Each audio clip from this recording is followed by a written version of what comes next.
And thank you everyone for being here today. So my talk today is going to be, it's really a loose collection of thoughts, just kind of drawing on the last 3, 4, 5, 6 months, it feels like. And so I'm taking this opportunity to kind of have a chance to just think through what's been going on and how we're experiencing this moment right now. So let me just get started without any further ado. So initially, as I said, this is really just a talk that's a loose collection of thoughts. Initially this summer with the Mofamata Fellowship, I was planning on spending this time in Cologne thinking about cultural heritage, biography, and institutions of memory, archives, museums, and the like. Then at the time when I came up with the title and abstract for this talk, and it became very clear that I would not be traveling to Cologne, I decided this would be a good opportunity to make the talk about our sudden change of working and socializing and how we might remember this period. And I thought that that in and of itself was interesting enough.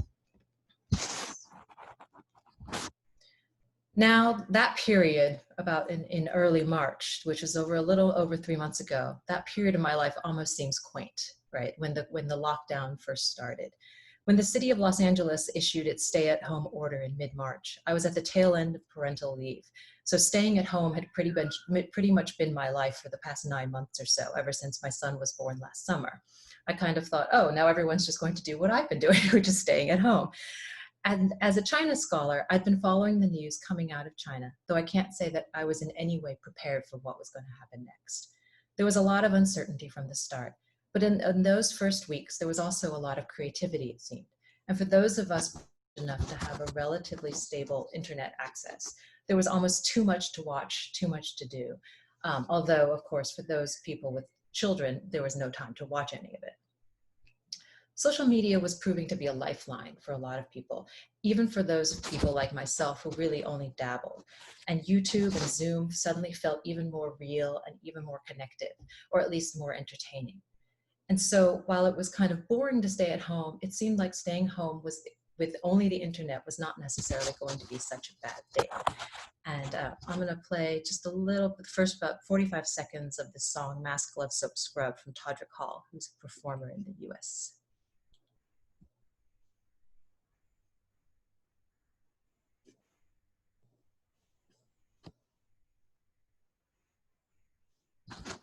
I always saw Vimeo as this really kind of like elegant way to show film, and I think Vimeo.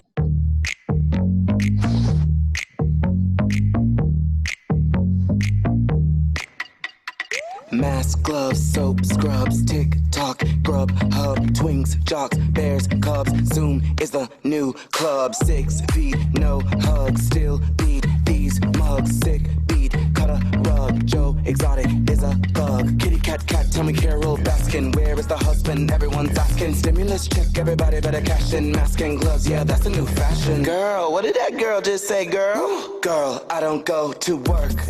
I don't leave, I stay. I don't care, I eat and sleep all day. And then I watch TV. That's just the tea, hunty.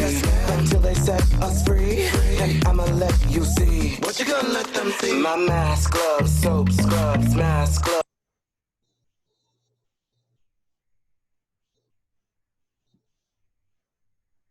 So as I said, Todrick Hall is a performer, and he has a YouTube channel in the United States, and he created this quarantine edition of his own hit song from a few years back. And there were a number of there was a blossoming of quarantine videos, quarantine songs, quarantine hits, et cetera, et cetera. And I put some of the lyrics up from this song just so you can see what he's singing about. So this kind of came out, and as you can see, the date here is April 29th, so about a month and a half into the lockdown and sort of national awareness in the United States of the gravity of the pandemic. Oops. Uh-oh, that's not what I wanted. Sorry. Get back to where I need to go. Okay. But then a few weeks turned into a few months, and then in the United States, it come sort of the end of the late April, early May, there were more deaths of unarmed Black people that entered into the news cycle. And certainly this was, again, the tip of a very unjust iceberg by the hands of police, unarmed Black people who were killed by the hands of police and armed anti-Black vigilantes. And then there were more protests and more violence, and coronavirus kind of took a back seat, it seemed. And then more recently, just 2 weeks ago, there was a pranking of the current US president in addition to the pandemic. And social media, of course, was blowing up again and again and taking an even more central place in the moment over these months. And here I've got just 2 screenshots where you see this moment where I sort of think, it's a moment when K-pop fans, so Korean pop music fans, and teenage TikTok users courageously, amusingly, and cleverly took over the world, which had become the world of social media, and which was the world nowadays for so many of us living through the internet. And they did so by bombarding the hashtag White Lives Matter, as you see here on the left, with pictures of K-pop stars. Right, sort of overloading this hashtag so it could not have so it would trend, but that whenever anyone saw posts on Twitter with the hashtag, what they would actually just see were portraits of K-pop stars, rather than anything to do with what the people who want to sort of promote White Lives Matter intended. And they also did so by, on the right here, by registering for tickets to Trump's rally in Oklahoma about a week and a half ago, to boost numbers, to boost the data, to boost the expectations of the rally organizers with absolutely no intention of attending, and thus leaving the stadium where the rally was held more than half empty. And so I'll just show you very quickly this TikTok by this user, where she notes that she's registered for the Trump rally.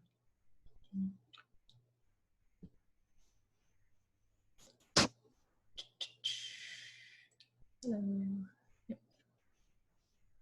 There we go. Oh no, I signed up for a Trump rally and I can't go. I'm sick. Oh.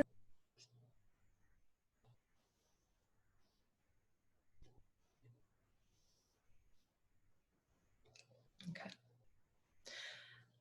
So here, we saw just in the last 6 weeks, TikTok users and K-pop stans or K-pop fans mobilizing online to real-world effect. So the internet has become our home to our political and our social lives, and it's a place for efforts to socialize with one another, for pleasure, but also for painful and necessary release, I think. In the internet, and in particular social media, has become a place, in quotation marks, and perhaps the only such place to really reflect and start the process of remembering. This is just a screenshot of a conversation between two ER doctors in New York City that was featured as part of an article titled "Doctors Are COVID's First Historians." And this is Dr. Kelly Griffin on the left and Dr. Lindsay Leaf on the right. I forgot to add at the beginning of my talk that I will put up in the chat a list of all of these links when I'm done speaking. And that way you can, if you want to sort of look at some of these in greater detail or to watch the videos, you can do so later. And so these two doctors were part of a project where ER doctors were brought together to just kind of have conversations with each other on an ongoing basis over the last couple of weeks, where they could kind of, just let go and talk about what they were experiencing with each other, to find a sympathetic ear, but also to start creating a sort of archive, or start creating a sort of means of remembering what is going on in the world. And such a rush to remember, right? Such a rush to remember when the lockdown started, which happened earlier in China and later in the US and around the world.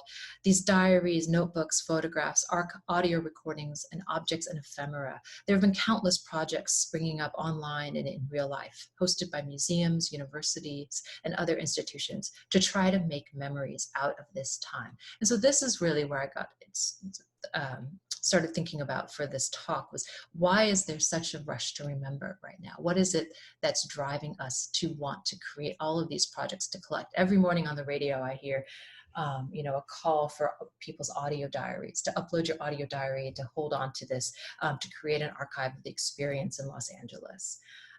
And so for me, this desire to remember in and of itself was fascinating. And social media seemed to just kind of amplify everything that was going on. So where am I going with this? This is us, the Morphomata group, probably I would say around week 2 or 3. So early May, you can tell by our haircuts, right? The lack thereof, or if someone has gotten a haircut in the last couple weeks, we can sort of place ourselves in time.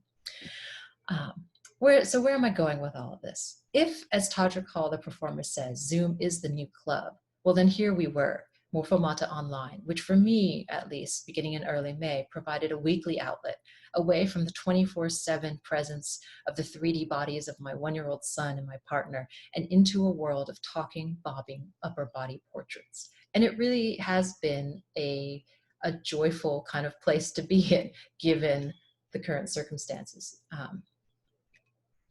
And so this leads me to a couple questions that I want to address in the remainder of my talk here. Just a few thoughts that I have here. One, how has social distancing changed our relationship, or changed the relationship to social media? Or has it? And is it enough, right? Is social media enough to make up for the distance in sociality that social distancing seems to require? 2, what does it mean when everything starts to look like a portrait, right? This is what really struck me as Zoom kind of became the everyday go-to means for communication beyond the household, right? That suddenly I was engaging with portraits of people all the time. And this was the only way that I would know people, was just through their portrait. And 3, what will be remembered of a time when social life was social media, when portraits are all we have of this experience? So first, to the question of social media. As I said, of course, there suddenly became too much of it. There was too much to watch, too much to sort of comment on, or to think about, or to ignore. But also, it wasn't really enough, right? That social media didn't really make up for social life. And yet, in a period of social distancing, social media kind of had to be enough. Media, and the internet in particular, became the means by which it was possible to socialize, to create or maintain or experience a social connection beyond the limits of one's household, whether your household has 1 person, 10, or anywhere, any number of people. Between Twitter, TikTok, and Todrick Hall, social media, as I showed, and as I think in the clips that I showed just a few minutes ago, social media wasn't and isn't all bad. But is it enough again? How has social distancing really changed the way we watch social media? Does social media come to mean more because of the distance in the social distancing that is asked of us? So the second question on portraiture. As I said, somehow in this period, everything started to look like a portrait. And I'm not the only one who kind of came to this realization. I think this was a pretty common realization of sometime in late March, early April. Socializing in a time of social distancing looks like a series of portraits floating by us. Faces flicker and sometimes freeze. Heads and shoulders appear and disappear in the windows of a Zoom meeting. Comments and chats start to stand in for conversation. This, I think, a lot of my colleagues who have been teaching online realize, is that their students were having these enormous, sort of very deep conversations in the chat room function of Zoom while the class was going on, right? And that it was actually quite productive, and that there was a lot of kind of creative energy and thoughtful energy being produced and sort of sustained in the chats. Video cameras, when they're turned off, now come across as disengagement, or even worse, as refusal. Quarantine photographs turn everyday items into portrait props. The backgrounds reveal commonalities and inequalities, right? Not only are we seeing people, but we're seeing all the spaces that we might not be able to see in other circumstances, right? The vertical smartphone camera frame captures bodies and faces, the former aggravatingly small and the latter uncomfortably close, right? We all sort of have to learn to adjust our distance from the camera. Are we too close? Are we too small? What's the right distance to keep here? And along the way, we've all become specialists, or not, in lighting, framing, composition, and backgrounds, right? We get to spy on people's spaces, as I say, in a way that we don't normally get to do. And there's the excess of the frame, right, in which we sort of start looking at all the other stuff, and we start wondering what's beyond the frame of the Zoom, rectangle, right? What else is out there? I mean, you see behind me, not very much, because I'm not very good at hanging up pictures on the walls. And so you wonder, like, is there anything in this room? And the answer is actually not very, there isn't. But, this idea of props, I think, is really interesting, because in portrait painting and in portrait photography, of course, oftentimes, just as important as the person are the props that are included in the backdrop, right? And so here again, I started thinking about this relationship between social media and how it visually depicts people and the portrait. To a degree, all of what I've just said is the result of both aesthetic and technical limitations, right? The laptop or desktop camera with its built-in camera, or for those who are a little bit more tech savvy, who might have a mounted webcam of sorts on their camera, there are technical limitations to what we can see. But the significance of being unable to see a whole body, right? Being framed by the lens or the camera, I think bears a resemblance to the way in which memories are also always limited in scope, how memories are also always framed, cropped, and oftentimes appear in poor lighting. And so this leads me to my final question here about memory. Right? Portraits and memory are intimately tied together, as so many of the Morphomata lectures have demonstrated to us. And social media and memory are equally linked together. So my question here then is, what might be happening at this intersection if we take all these terms together? Over the last couple of months, of course, there has been a huge rise in what is now known as the quarantine portrait. And I want to note, of course, that when people talk about the quarantine portrait online, they're not really talking about quarantine. They're just talking about people staying at home. And there's a big difference between being in quarantine and staying at home. And so that's something that would be interesting to explore in and of itself, to sort of think about what is quarantine versus what is staying at home, and why they kind of have started to have slightly different meanings. When you were talking earlier about Alison and landing in Australia, she, who is now cooped up in a single room in a hotel with no view of the sky, and is not allowed outside, that is quarantine. Staying at home, on the other hand, is a very different matter. But nonetheless, quarantine portraits have become a genre in and of themselves. And so I'm interested in sort of thinking about, how is it that the portrait suddenly seems like the ideal, the perfect, or the best suited genre to describe or to capture what it is that we're experiencing. And why has the portrait been used so much now in recent months in order to create something that would be worth remembering, right? There seems to be this kind of desperate urge to create something, to create meaning out of this experience of the, what we might call the lockdown, the stay-at-home orders, the pandemic. And I want to argue that it's really, a lot of these activities, a lot of these efforts are not really about the future, right? This act of portraiture, this act of remembering, is for now. It's for us. It's for the present, to give some semblance of significance, some semblance of sociality, to not let go completely of our sense of control over the present. So it's not about the future necessarily. And part of what draws me to this idea of portraits is its resonance, is the reliance on portraits to do something from memory that other acts of documentation are not able to do, it seems. That the term portrait itself grants the image, the text, or the object, because an object can also be a portrait, of course. It grants these things more significance and more meaning than other concepts. So for example, unlike a snapshot, I mean, we could equally say a quarantine snapshot, a snapshot of this time, but the word portrait is being used much more frequently right now. Unlike a snapshot, the act of portraiture is deliberate, it's conscious, and it's intentional, rather than haphazard, accidental, or serendipitous.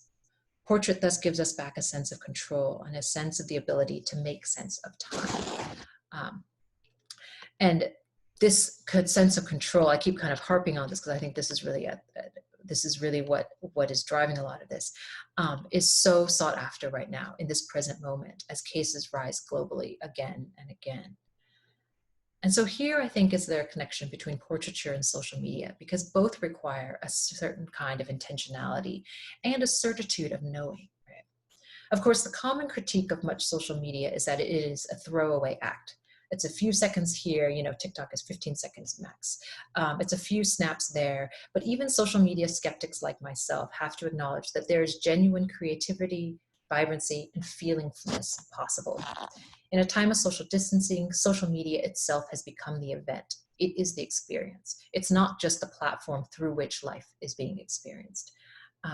And I realized as I was writing this out, when I was writing out that social media is the experience, it just dawned on me that if I were to say this to my students right now, they would just look at me like, that is the most obvious thing you could possibly say. There's no need to say that out loud anymore. I mean, it would be equivalent to saying that the sun rises in the east, right, and sets in the west.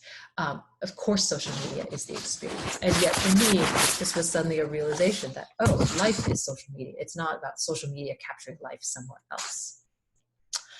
So here are just three various examples. A New York Times article about the quarantine portrait, people commissioning quarantine portraits. Again, fairly early on now. This article was published May 7th, 2020. So it also gives a sense of the temporality, I think, that there was a sense in March, April, oh, that this moment is going to pass very quickly, so let's get a portrait of it before it disappears. Well, that's obviously not the case at present, but the quarantine portrait, an earlier project from earlier in the year in China, 1,000 families, which were portraits of Chinese families celebrating the Lunar New Year during lockdown in China. And then the last link here, which I'll post again, is the Archiv Museum of the American West here in Los Angeles, which is collecting family photos.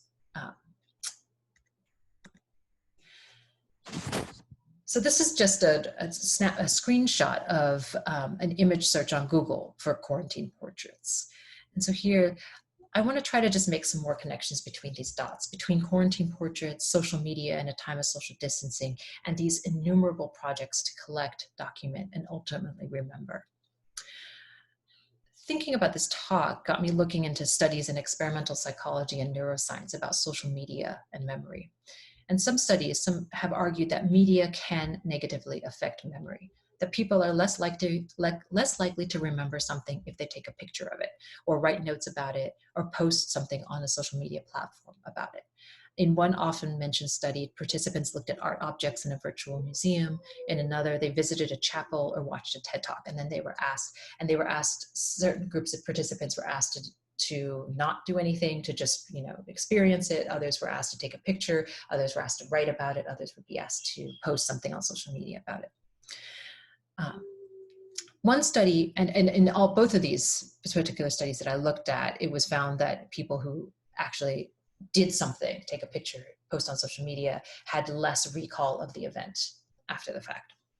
One study in particular notes that it was not just social media's fault, however. Participants in the experiment who took loose notes by hand or took a photograph without posting also had less precise recall of details, in part because there was an assumption or an expectation that the media would help in remembering, and in part because one's attention is turned to the act of recording rather than to the object or the experience that is being recorded.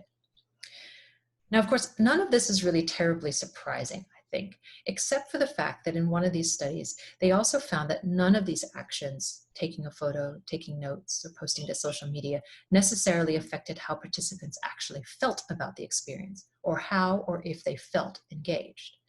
And so as a humanist and as an anthropologist, this point really matters to me, because in the end, I believe what truly makes a memory meaningful is not absolute recall. It's not a neurological ability. It's not the level of detail that one might have of the event being remembered, but rather how one feels when one is remembering something, or in other words, how a memory itself feels. And so when I started thinking about this, I realized I might want to rephrase my own questions and ask then, what does social media feel like? What does social distancing feel like? What does a portrait as memory feel like?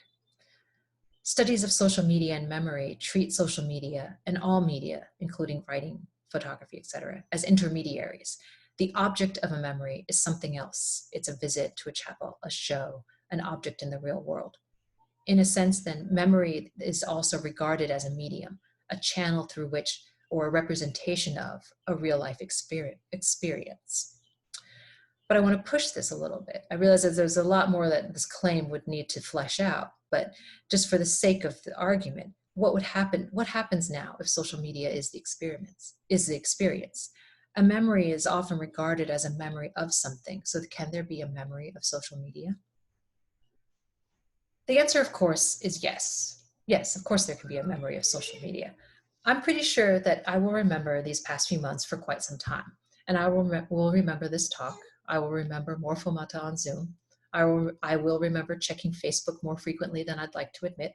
I will remember relying on Twitter in early March to figure out which grocery stores in my area were more or less vigilant about social distancing protocols. And I will remember looking at Twitter to find out where the day's Black Lives Matter protests were in Los Angeles. I titled this talk An Archive for Now, which is a phrase that I've been bouncing around in my head for a few years. The phrase actually started with a collaborative project I was developing with a friend and a colleague in film studies to look at Chinese independent documentary film. And while the conceptual fever of the archive has waned in recent years, the idea behind the phrase has stuck with me. I'm interested in the temporality of memory making and the impulse to preserve, to quote Philip Larkin here. And perhaps more importantly, the tendency of so many memory projects and documentary efforts to shift responsibility onto the future, to claim that the documentation that's happening now is so that the future will not forget. I think this is a magnanimous gesture, but of course, any kind of memory project is also very self-serving. Portraiture is a prime example of this. In this way, to speak of an archive for now is to acknowledge the work that's being performed in the present moment and to recognize the desire to exert some control over one's current circumstance, to write the narrative, or at least try to do so while it is actually happening.